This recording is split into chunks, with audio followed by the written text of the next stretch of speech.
Hey, this is Karen O'Brien, Boston and the Burbs. Today I'm going to give you a little bit of insider information if you're thinking about selling for sale by owner. Stick with me. I will be right back.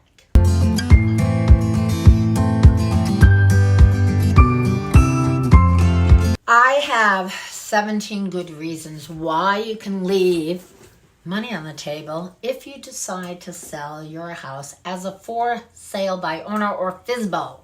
Number one, buyers may not be comfortable approaching your house with the sign out front for sale by owner. They're walking into a stranger's house. There's a lot of discomfort, safety, all of those things. Number two, buyers may not be qualified. Agents make sure that they are before they ever get to the offer stage. Number three, do you know how to screen a buyer without insulting them?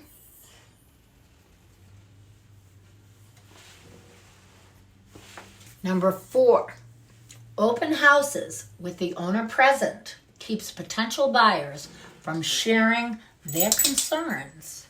They will just walk away and you'll never know why. Number five, your exposure to buyers is limited to a sign in your front yard and the ad online or in the paper that you are posting.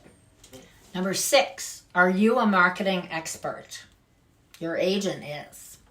Number seven, most successful deals as large as the sale of the most valuable asset you own are negotiated with a third party, such as the entertainment industry, sports contracts, hundreds of thousands of dollars.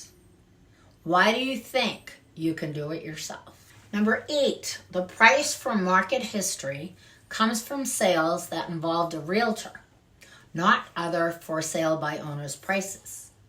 So how do you know what the right price is? Number nine, buyers know you're trying to make more money and not pay a realtor, so they want a discount. And they also are concerned who's going to make sure all the I's are dotted and T's crossed. The lawyer's not going to do that. The lawyer's not going to do anything about marketing. They're going to ask you after the fact. Number 10, the seller's attorney is not a marketing expert. They remain in their offices. They do the legal work to close the transaction. That's it. Number 11, do you have a network of people always looking for a house to buy? We do. Number 12, can you negotiate a price and other items without emotional attachments? What if they hate the workmanship in your bathroom and you did it yourself? Do you think anyone's going to get the knickers in a twist? Maybe. Number 13, can you coordinate all the players in a sale? Similar to putting on an event, the sale of a home requires lots of players involved with different responsibilities. The buyer's agent, the buyers, the attorney, the home inspectors, the insurance brokers, the bank appraisers. How are you going to do all that? Number 14, how do you know your buyer can get a mortgage? Are you going to get excited about an offer when they're not even qualified? Number 15, are you willing to research the neighborhood? Send mailings to your neighbors. Post on the MLS. Respond quickly and professionally to any phone call coming in. Be home in order to show and not lose a buyer. Have your home shown while you're out.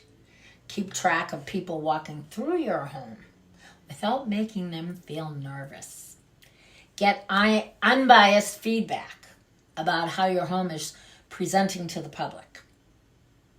How about digital signing of all the paperwork?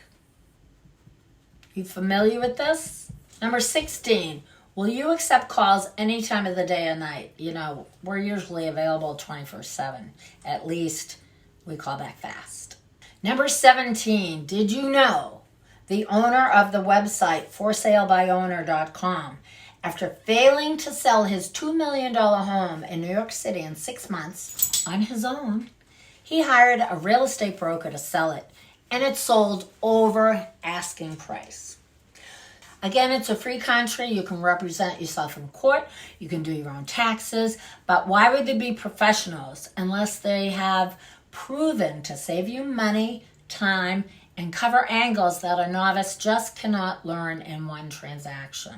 If you don't know what you don't know, don't be foolish with the most important asset that you have.